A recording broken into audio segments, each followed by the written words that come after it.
or how to integrate spirituality into psychology. So I think that answers a little bit of both those questions I was asked, but let me say a little bit more about transpersonal psychology itself.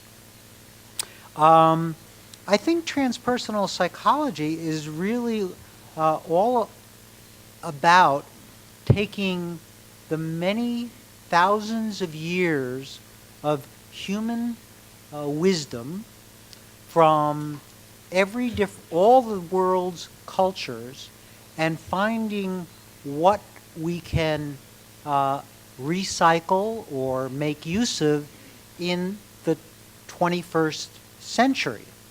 There is much wisdom in Africa, in South America, that the psychology field does not pay any attention to, with the exception of transpersonal psychology.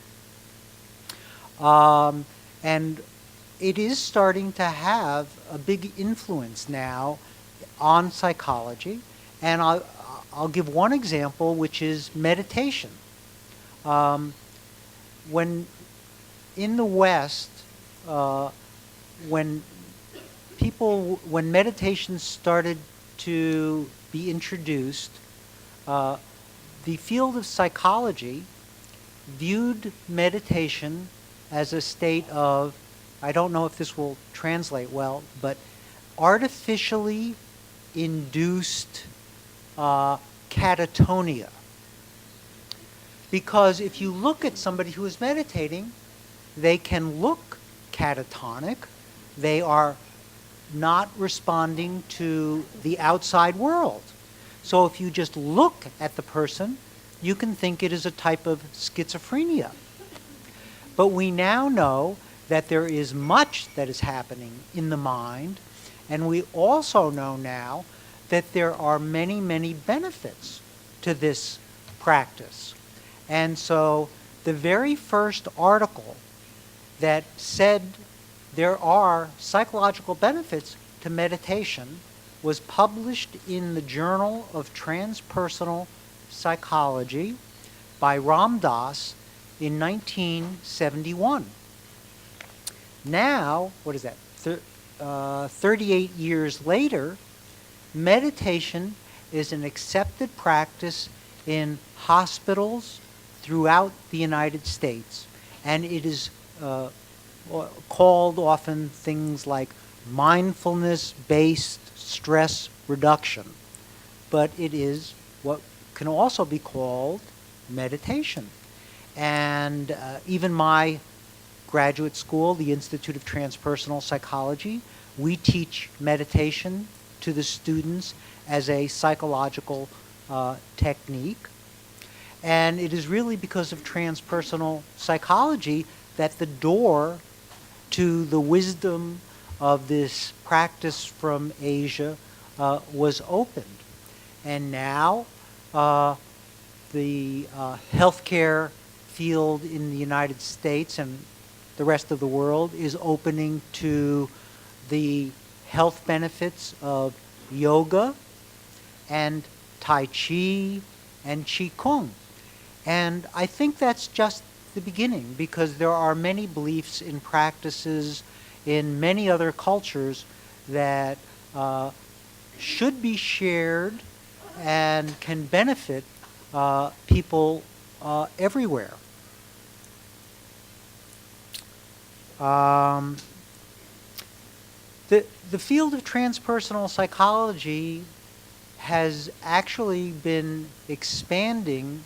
At the conference in India last year in New Delhi, the international, there were over 20 different transpersonal associations.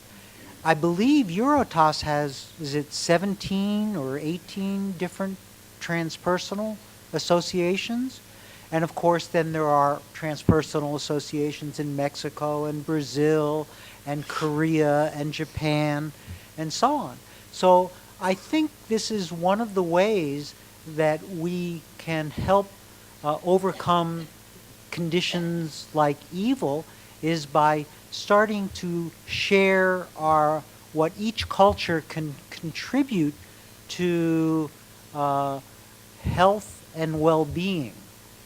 So I think it's a very exciting time to be a young person in the field of transpersonal psychology, because I think we need young people from all over the world to continue this process of sharing what they have learned from their culture and then bringing back to their culture what they have learned from other cultures.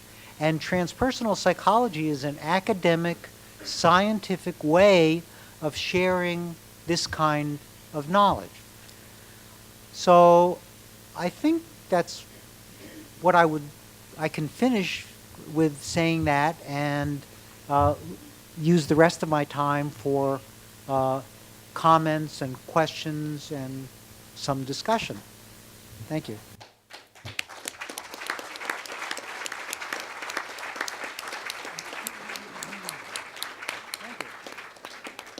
Grazie professor Lukoff. Per noi italiani è veramente un dono poter avere ricevuto queste parole. Il livello di diffusione della psicoterapia transpersonale in Italia è agli albori, siamo in pochi, per cui questo momento di confronto, questa esortazione, questa sua visione e questa possibilità di integrazione per noi, in particolare per noi italiani, è stata veramente preziosa. Lascio ora lo spazio per delle domande.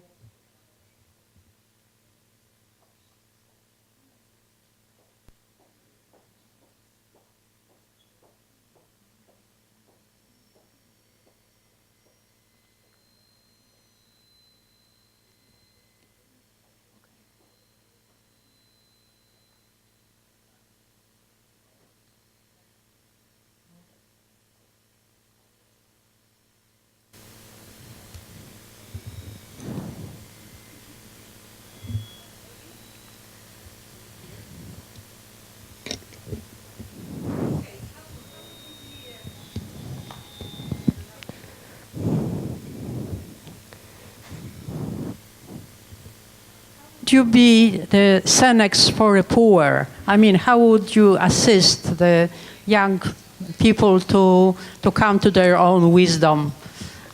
This is the initiation process. I wonder how you do it. Well, I like the use of the word initiation, because I do think it is important for a young person to, first of all, have a very deep experience of their unconscious or their self or the archetypal domain. And there are many ways to do that. My first experience was with LSD, but there are many other ways to experience this. Now, of course, there is holotropic breath work that Stan and Christina Groff have developed that offers the same experience. There, of course, this is a wonderful time, I think, to be in the world, because we can choose what fits us best. My main practice right now is the martial art of Aikido, which is a spiritual practice and a martial art. Yet that comes from Japan, and I have no personal background. I am not Japanese, but that is the practice that works the best for me. So I think what I would suggest to any young person is to try many experiences transpersonal practices, yoga and meditation and African drumming and try many things and see what works the best for them personally. And then to deepen that, to move from being a puer of trying many different things and having many different experiences, and then after experimentation to decide which, it may not be one, but it cannot be 100 of these practices are the ones that are the most important and powerful for you.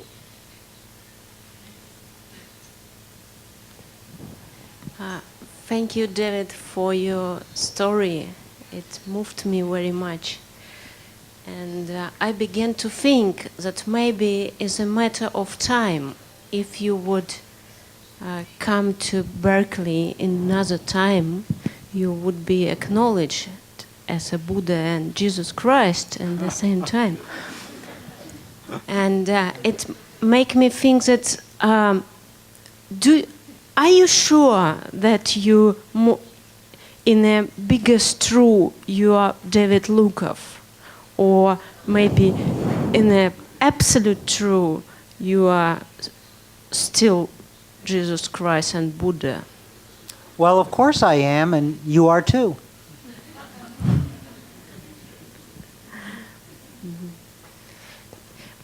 But your whole story was, let's see, I've been Buddha and Jesus Christ, and now I'm transpersonal psychologist, and that is better than to be in Jesus Christ and Buddha.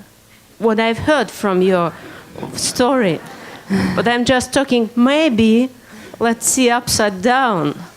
And the first story is more important, and this is the base, and to be transpersonal psychologist is less important. And maybe it's better to, to connect, to come here as Jesus says, all together, but not as transpersonal psychologist. Do you understand what I mean? Well,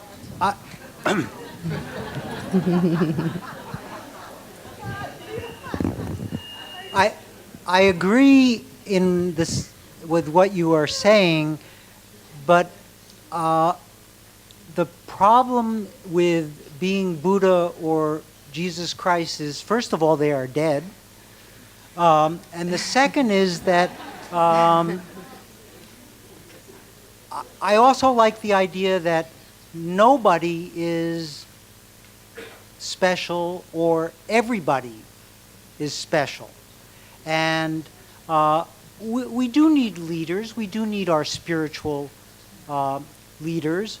But I do believe that in this life, in this incarnation, my mission is to be a transpersonal psychologist. But I know when I meditate very deeply, I am the Buddha. When I feel deep, deep loving kindness, I am Jesus Christ. When I feel I am very wise, I can be a Jewish Rebbe. So I think this is available to all of us. And yet I must also pay my taxes, and I am also a father of 2 children, and I am many things. I would not want to be Buddha because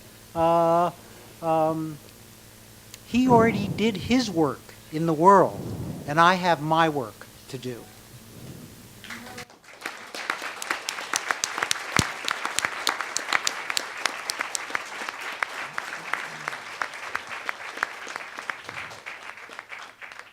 Grazie al professor David Lukoff. Passo ora la parola al professor Diederik Wolsak. Il professore parte dalla sua esperienza personale. Lui ha fondato diversi anni fa un'associazione che si chiama Scegli di Nuovo e aiuta le persone a riscegliere, a poter liberarsi dalle dipendenze, poter trovare la propria verità e poter vivere nella consapevolezza. Il professor Wolsak ha vissuto delle esperienze personali molto forti nei primi anni della sua vita e questo l'ha portato a un percorso di trasformazione molto profondo nella sua relazione. Penso che vi parlerà anche di questo. Do subito la parola al professore. First of all, I'm not a professor. Wouldn't claim to be, have any knowledge at all. I'm extraordinarily moved and honored to be with an audience of like-minded people, all on the same purpose. The last time I had an opportunity to address a large group was a gathering of partners in Price Waterhouse who didn't have a clue what I was talking about. And I imagine that this will be a little easier. I would like to address the first question that was asked, how did I get to this path? And my path started 67 years ago in Indonesia, in a concentration camp, where I spent 3.5 years with my mother and brother. And after that, I spent some time in Indonesia, in a war-torn country, and then was sent off to a foster home.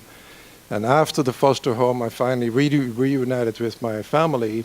And by that time, I was 10 years old and had developed an enormous amount of anger, cynicism, mistrust, deep hatred of myself, which, of course, I projected on everyone and everything around me. Nonetheless, I immediately, at age 12, started reading whatever I could read to find out who I was. So I was reading Schopenhauer and Nietzsche and Sartre and Camus. And anybody that could tell me, who the hell am I? And there was no answer. I couldn't find the answer in any of the books. The books told me a lot of wonderful information, and all of it made sense, but none of it could get to me, who am I? And then there was a time when I was 17, I woke up in the middle of the night with an unspeakable feeling of peace and love. And I jumped out of bed and I said, I know the answer. I've got the answer. And the answer is, there is no question. And then I said, okay, I want to see what that looks like, because I now feel it, I know it's true. What does it look like? So I jumped back into bed and went back into that state. And what it was absolutely crystal clear blackness. So I knew at that age the truth. I know who I am. Unfortunately, in my culture at that point, there was nobody I could share this experience with. Nobody would even understand what I went through, and I sure as hell did not understand what I went through. So how did I respond to this particular experience? I responded by deciding that I would never think again, because this was clearly leading to insanity at a very rapid pace, and that I would solve my problems henceforth with drugs and alcohol. And so I had then a lengthy career of about 45 years of drinking, doing any drug I could get my hands on, always with a dual purpose. And the dual purpose, one, was to kill the self that I hated. But underneath that was another purpose which I was vaguely aware of, but not consciously aware of, and that was to go back to the truth of who I am. I was just looking in the wrong place. It is not in booze and it's not in drugs. But I thought maybe it was going to be there because it wasn't anywhere else. I didn't know of Stan Grof. And then there came a time about 14, 15 years ago where I decided that either I was going to commit suicide because my life was unbearable, or there had to be another way. And the line that there had to be another way just stuck in my mind. And somebody gave me A Course in Miracles, and I opened the Course in Miracles, and the first line I read was this: sin is lack of love, as darkness is lack of light. And I said, holy shit, I've always known that. That is true. Well, the next line started talking about Jesus and the Holy Spirit and the Father, and I said, nah, this is not for me. It took me another 2.5 years to go back to the course. And then the course started talking to me about truth. And I didn't see those words anymore. I didn't see the word God that I objected so much to. I didn't see the word Jesus. I didn't see the word Christ. I didn't see the word Mother or Father. I didn't see any of that language. All I saw and all I read was a very, very straight line to the truth. Sin is lack of love. This brings me back to what Serge was talking about earlier. And by God, that is true. Sin is lack of love. It's nothing else. And all we have to do is recognize that a George Bush or a Saddam Hussein or a Hitler are just crying for love. And all I have to do is give love to the George Bush and the Saddam Hussein and the Hitler within me. That's all I have to do. I don't have to do anything else. I don't have to participate in protests or marches or anything else. I have to extend love to the relationships that I'm in. That's my job. And it's the only job I have, thank God. Because nothing else I know anything about. There's a great, great prayer from St. Catherine of Siena, and there's so many Italians in here, I feel embarrassed to bring it up, of around 1340, I believe. And she starts the prayer by saying, I talk to him about it sometimes. All the horror that I've seen, all the pain, all the suffering. And I ask him, isn't there something you can do about this? And God answers.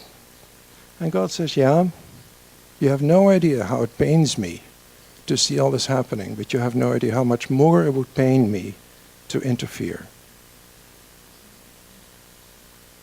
And then he ends the prayer. God answers, she reports that he ends the prayer by saying,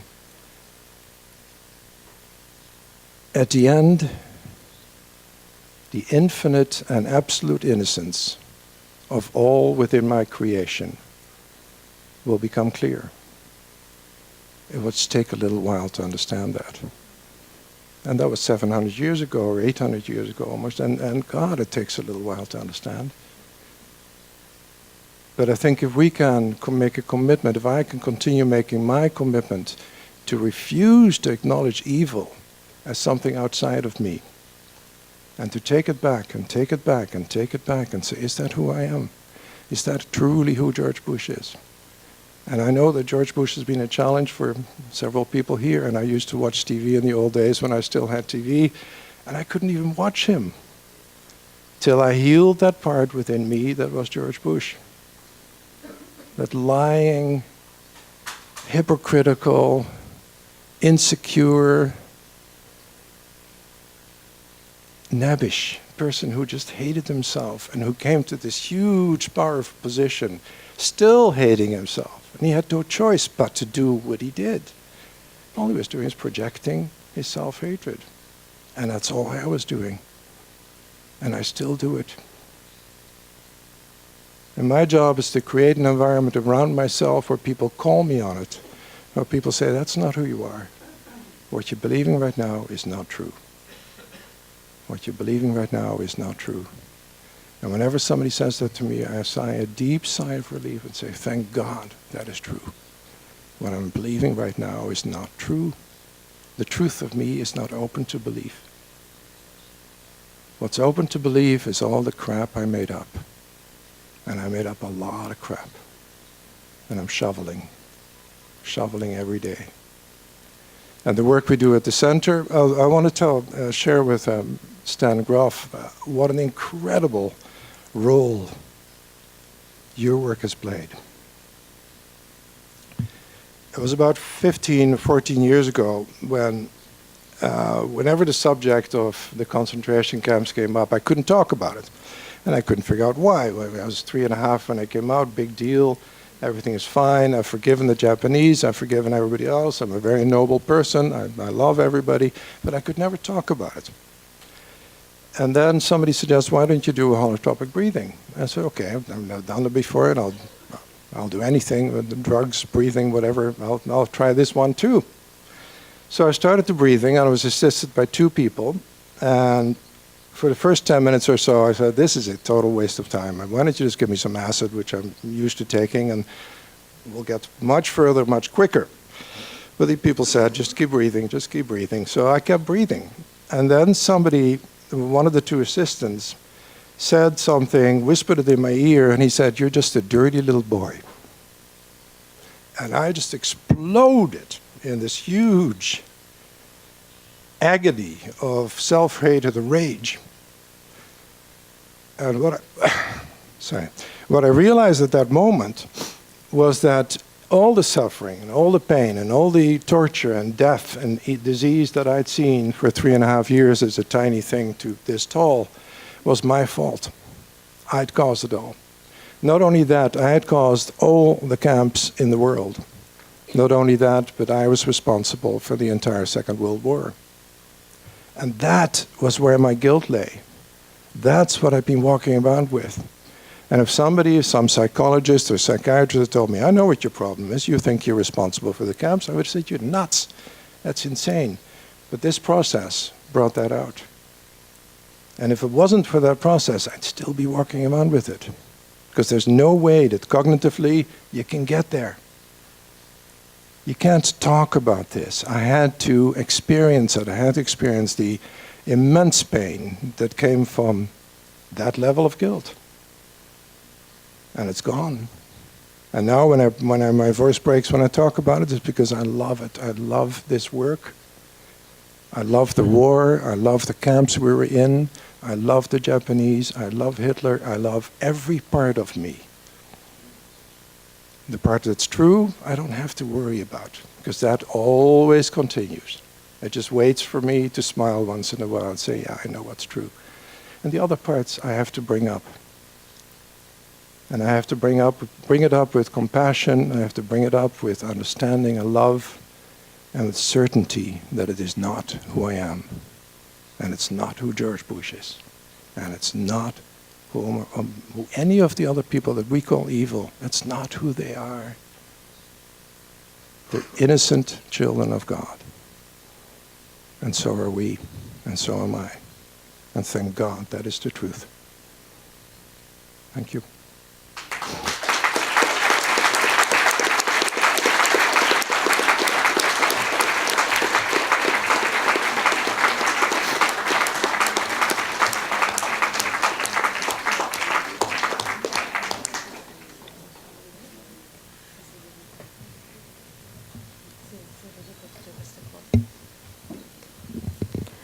Grazie, professor Wolsak. Personalmente sono molto colpita dalla sua presentazione e dalle sue parole, e sono anche un po' emozionata, per cui passo subito la parola alla platea se c'è qualcuno che vuole porle delle domande prima di concludere questa intensa sessione.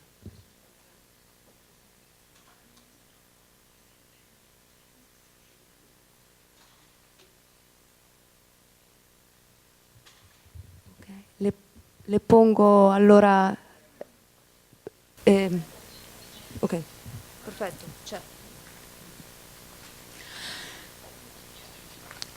Thank you very much for this, for the talk. I am very, very moved by the personal stories that these prominent men shared with us.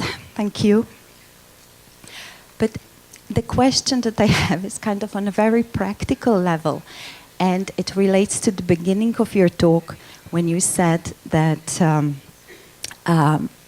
you are in this audience and it's going to be different because we're going to understand, unlike the talk that you had somewhere else and they didn't know what you were talking about. So the practical question is about how do you deal with that? How do you try to bridge the, your message, what you have to say to the people who don't understand? Thank you. That's a wonderful question, and I only told part of the story. At the end of my talk in Toronto, The number 4 globally, Pricewaterhouse came up to me and said, this is incredible, this is what they need to hear.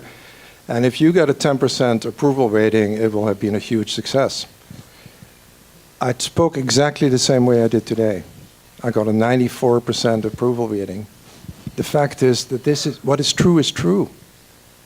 Whether I'm a chemist, whether I'm a policeman, whether I'm an accountant, whether I'm a transpersonal psychologist, makes no difference. The truth is true, and the truth will always be understood. And my challenge in the idea of speaking to this group was, am I going to change my message? Am I going to start talking about percentages and bottom lines and profit curves? No, I'm going to say exactly the same thing.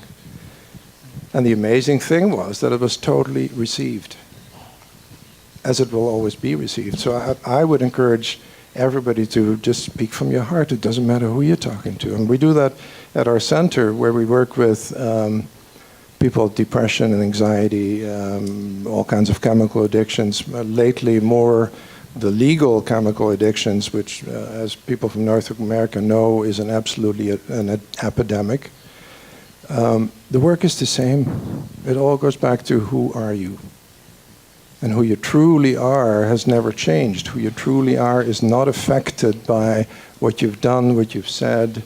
It doesn't make any difference. What you've studied, it makes no difference. Who you are is intrinsically whole. And that's the message. And so when we work with people with all these addictions, whether they're legal or illegal, we go back to the self you made up. It's just a bunch of beliefs. That's all. If I look around the room, there's a lot of beliefs in this room. They work beautifully for them. Keep them for now. People that we got at the center are almost always at a life and death situation. You can understand if you travel all the way to Costa Rica to come to a healing center, it's not an easy decision to make. So the people we got are high crisis level. Either they make it or they're going to die. So they're motivated. And the motivation, of course, why am I attracting those people? Because that's my journey. That's why they're coming to our center. Other centers have other attractions. But the people we attract are life and death cases, and we teach exactly the same thing. Start accessing, and then you mentioned meditation, which is an enormous part of our practice. Start accessing the truth within you. We do the breathings 2 or 3 times a week, and sometimes when new people come, we do them every day. Start accessing the truth within you. And from our experience, it doesn't take very long at all for the first glimmers to start showing in the light, in the eyes. When the eyes start, suddenly there's a little flicker, and you say, okay, you're getting it. It's beginning to come in. And that little flicker just expands.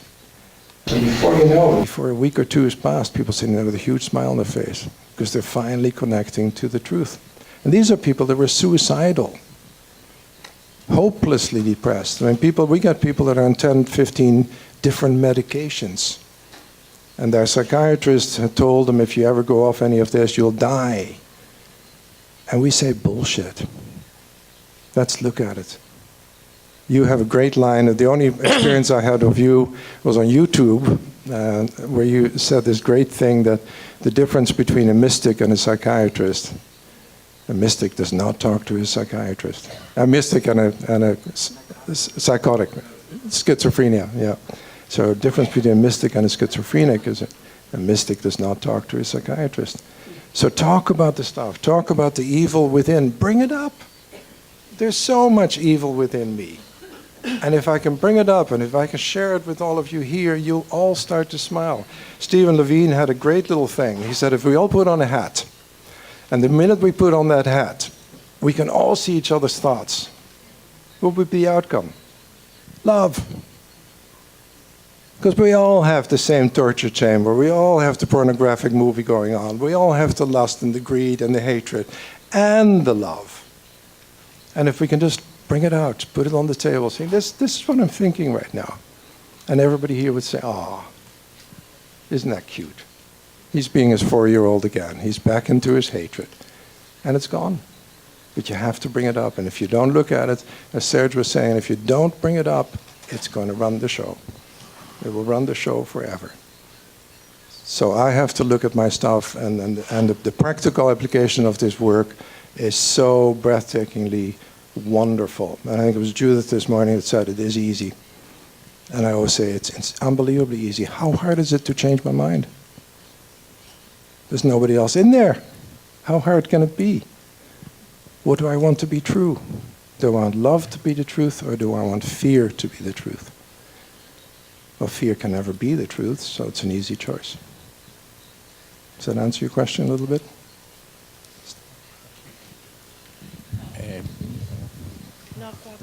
Sì.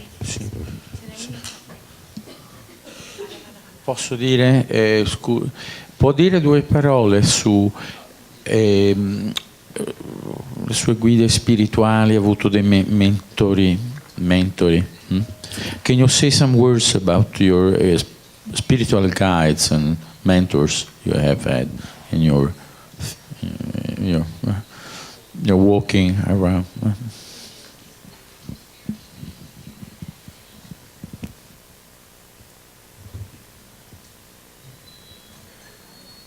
Professor Groff voleva dire.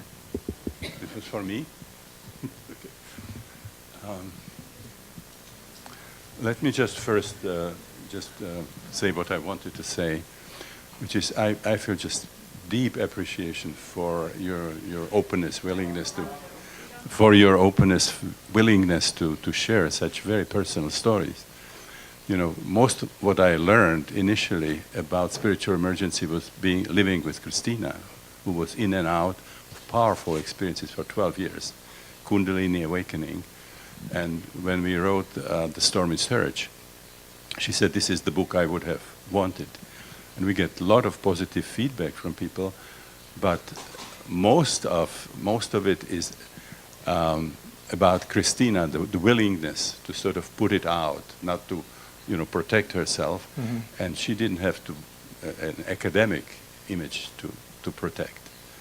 And so, as it was said before, to be willing to really say something about your most intimate experiences, I think it's extremely important, because the psychiatric profession is such that we are trying to hide from each other.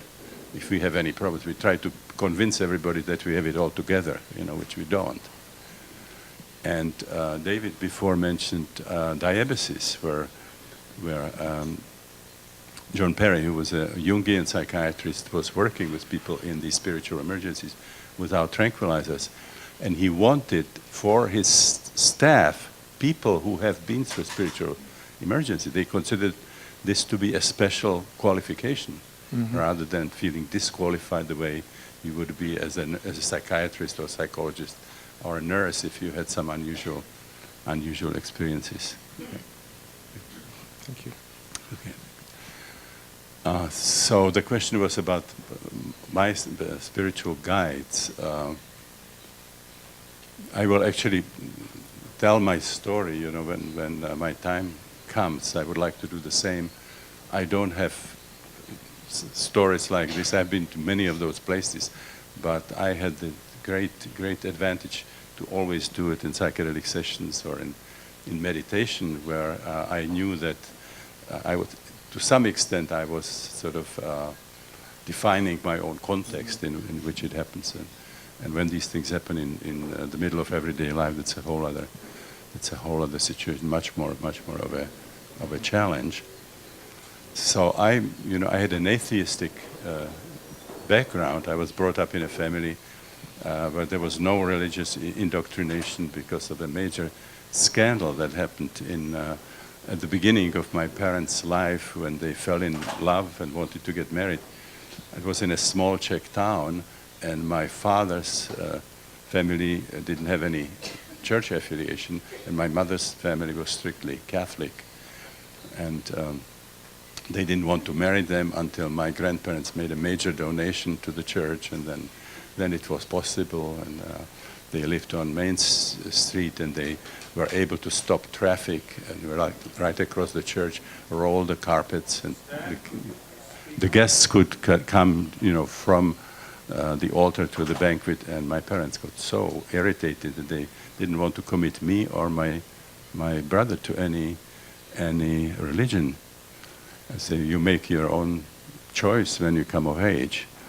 And then from this kind of background, I went to medical school at a time when we were controlled by the Soviet Union. We had a Marxist regime, really purest possible materialism that you can get. So I'm a kind of a